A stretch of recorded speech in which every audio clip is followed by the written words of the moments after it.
Salut tout le monde, aujourd'hui on se retrouve pour une nouvelle vidéo et aujourd'hui donc présentation comics et on va parler de Superman Terre 1 tome 2.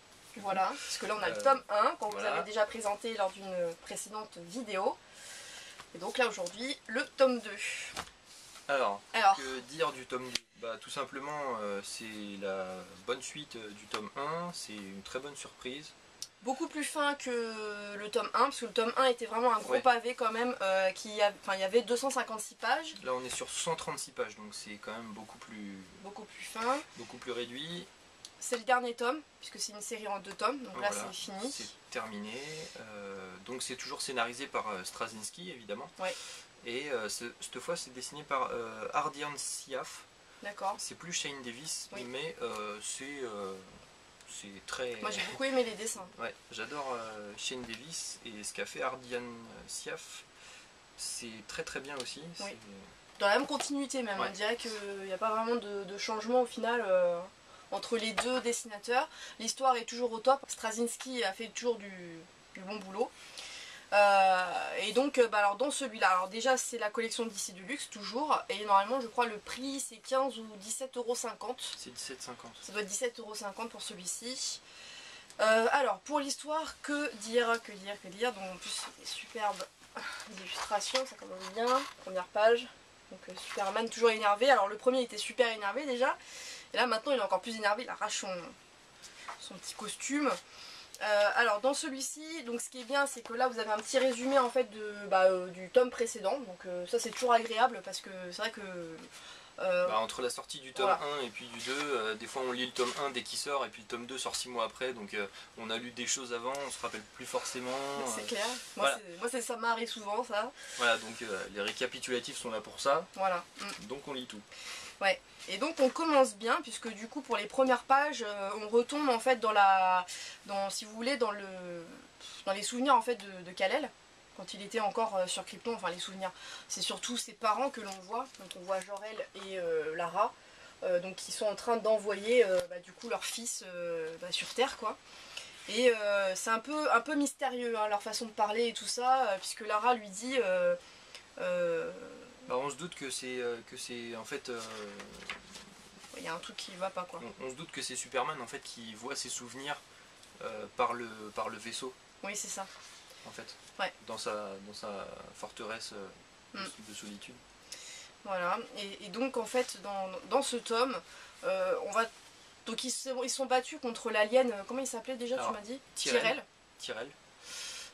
Puis le parasite par la suite. Le parasite. Donc voilà, tout s'est terminé plus ou moins correctement on va dire. Voilà. Donc là Kal-El va retrouver une vie à peu près normale, donc Clark Kent, hein, il travaille toujours au Daily Planet. Et en fait ce qui va se passer c'est que malheureusement suite en fait au premier tome, les gens ont un peu peur de Superman.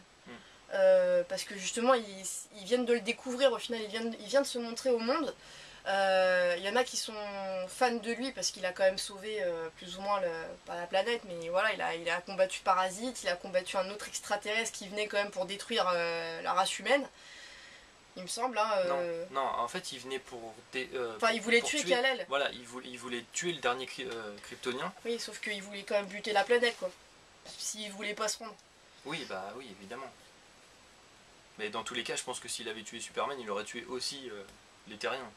Dans tous les cas. C'est ce qu'il raconte d'ailleurs dans ce tome-là. Et donc du coup les gens, alors il y en a une moitié qui est fan et une moitié qui a un peu peur de lui, de ses pouvoirs. Et donc c'est ça qui va être beaucoup mis en jeu hein, dans ce comics, puisqu'en gros il y a une nouvelle menace qui va arriver, qui d'ailleurs on le voit là, je suis sur la bonne page. En fait on voit un espèce de vaisseau se cracher. Plutôt. Se cracher sur la Terre et on comprend pas trop d'où ça vient au début, on se dit tiens c'est un peu spécial. Et en fait on voit sortir un mec, voilà, qui est juste là, quand même super balèze. Il est super balèze et tout, et en fait, il sort du vaisseau, et on le voit avec le soleil, on voit le soleil derrière lui, avec sa main comme ça qui se tend, et qui dit, voilà, on a l'impression de revoir un petit peu Superman, tu sais, qui reprend de la force grâce au soleil, et on se dit, putain, je crois bien que c'est un kryptonien, ça. Donc voilà, l'histoire commence comme ça, et effectivement, en fait, bah, cet être venu d'ailleurs, il s'agit effectivement bien d'un kryptonien, qui s'appelle Zod L. Toi tu m'as dit que ça ressemblait beaucoup à Man of Steel. Dans les répliques, ouais. Ça ressemble étrangement à Man of Steel, ouais. Donc tout le monde connaît Zod maintenant, j'imagine, grâce au Man of Steel, au film. Et du coup en fait ce Zod L va se faire passer en gros pour un plus ou moins gentil au début, avec Superman. Hein. Bah, il va faire croire qu'en fait le pont se casse la gueule tout seul, alors qu'en fait c'est lui qui a fait fondre les câbles. Enfin bon, c'est voilà. Ouais. Voilà, c'est une scène, c'est la scène en fait où apparaît Zod au grand public. C'est soi-disant pour aider Superman parce qu'il y aurait un pont qui se serait effondré, mais en fait c'est lui qui l'a fait effondrer le pont. Oui, c'est ça. Donc voilà. Voilà. Et en fait une fois que Superman est arrivé, Zod se présente en fait, si vous voulez. Et il lui dit à Superman, je suis ton oncle. Voilà, il lui dit, je suis ton oncle. Très bien, ok. Superman va le croire quand même, hein, plus ou moins à moitié. Il est méfiant quand même. Il est très méfiant depuis Tyrell, du coup.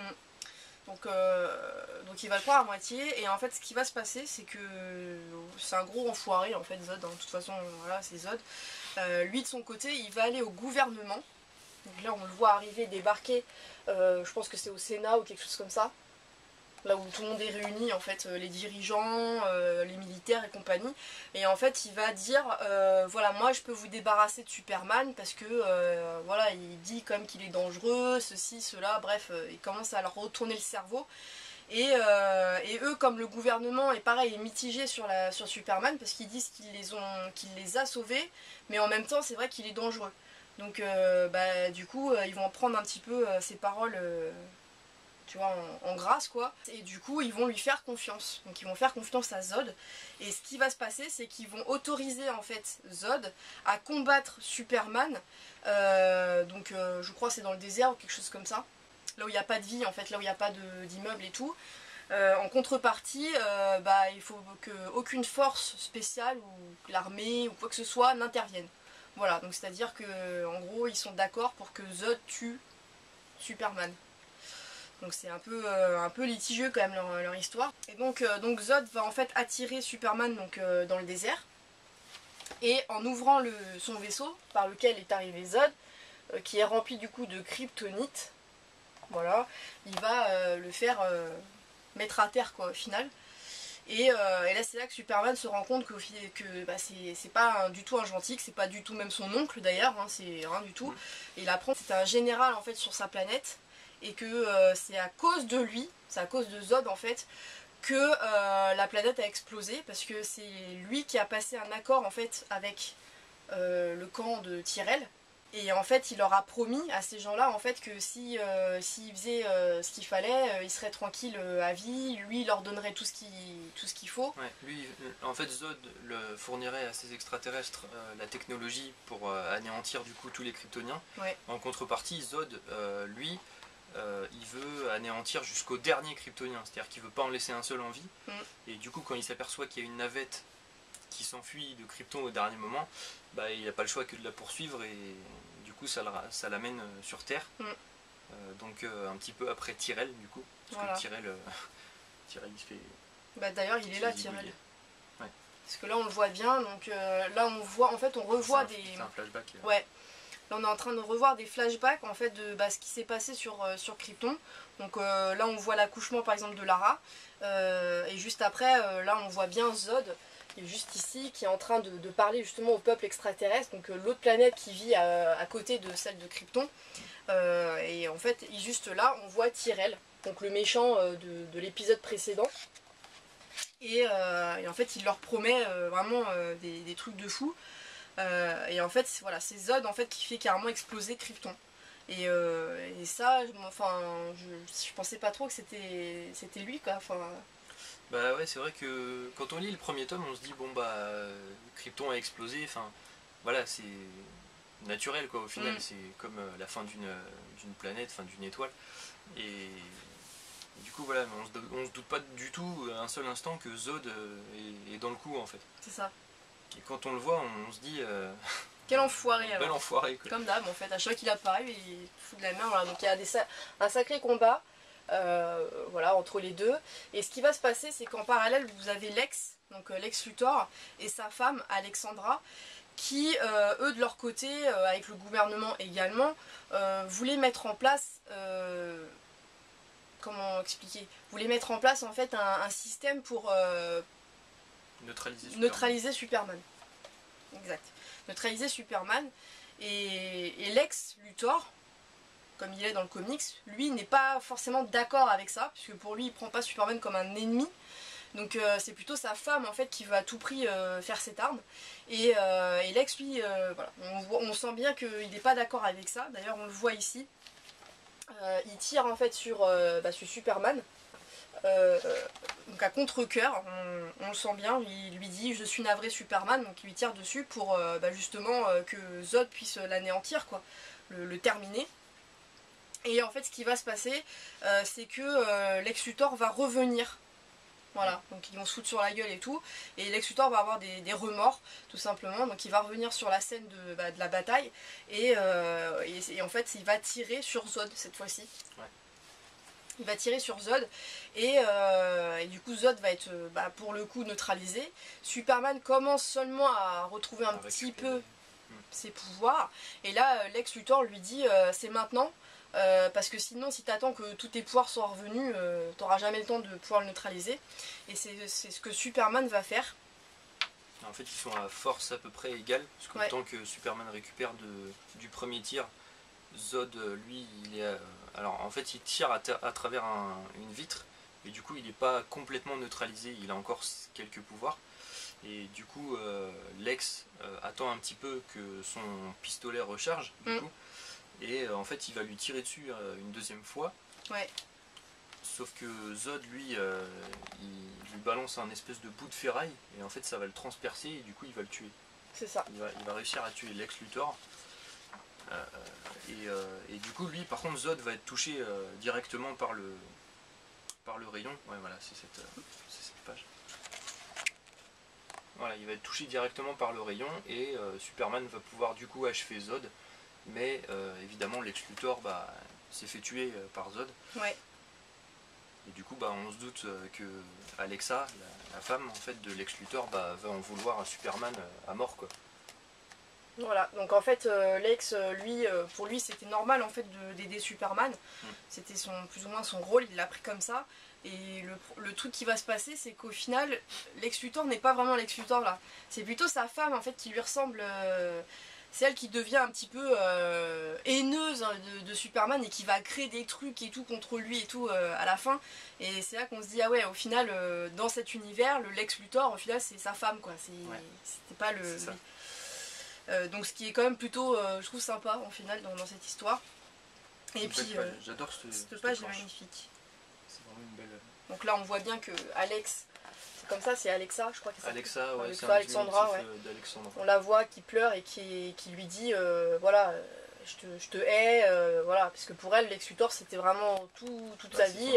Son mari, et voilà. Il n'y a que eux deux en fait qui peuvent se comprendre parce que du coup ils ont plusieurs doctorats en médecine, physique, enfin bon. C'est des très grands scientifiques qui se comprenaient beaucoup sur tout ce qu'ils faisaient. Ils étaient toujours ensemble à chercher des trucs et tout. Donc, ils peuvent se comprendre en plus qu'entre eux apparemment. Ils ont tellement un QI élevé que du coup... Ouais. Donc voilà, et là justement c'est cette page là où on voit justement Alexa qui pète un câble, qui dit que de toute façon même si Lex n'est plus là, elle arrivera quand même à créer une machine pour neutraliser Superman tout simplement. On voit également Superman qui vient au gouvernement, enfin au Sénat, enfin je sais pas trop comment ça s'appelle, bref, et qui leur gueule, voilà, mais qu'est-ce qui vous a pris effectivement, puisque ce n'était pas lui l'ennemi, et qu'ils ont plutôt préféré prendre Zod, qui était complètement fou et taré, et donc il leur fait comprendre que c'est pas un ennemi pour ni la planète, et Voilà. Et donc là, ce que j'ai aimé, c'est cette page-là.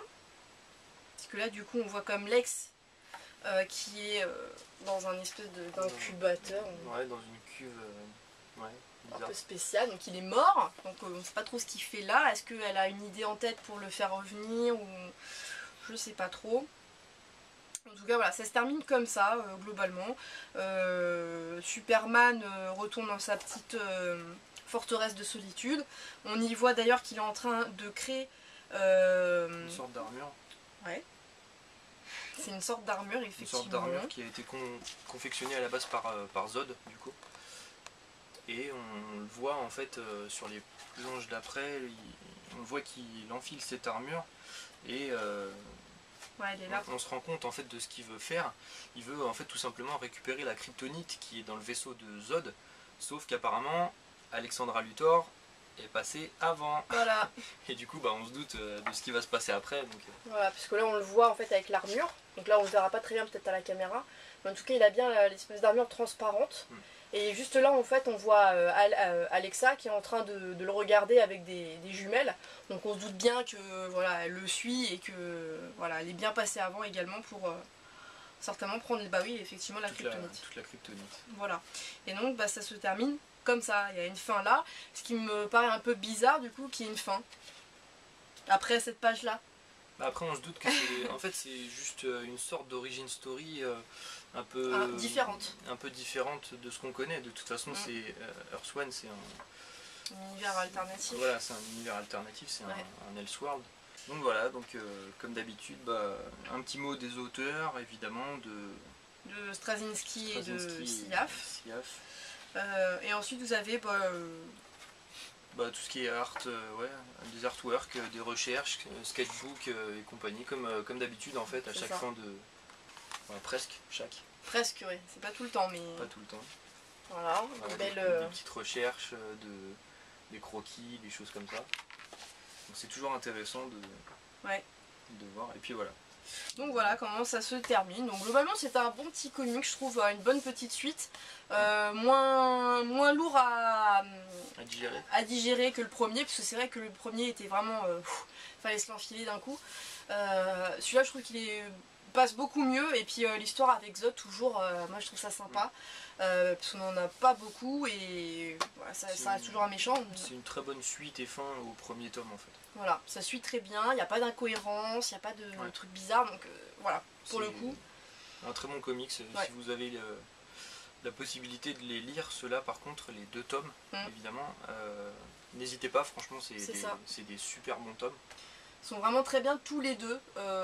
Voilà, en plus c'est bien ça relate bien un petit peu, vous savez, l'univers de Kal-El, du coup son monde, tout ça, on en reparle beaucoup. Voilà, donc c'est vraiment très sympa. Donc n'hésitez pas, voilà, à vous acheter les deux. Le premier, je crois que c'était 22,50 € il me semble, et celui-là 17,50 €. Donc bon, c'est encore, ça va, c'est raisonnable pour le nombre de pages qu'il y a à lire. Et puis surtout c'est une bonne histoire et très bien dessinée.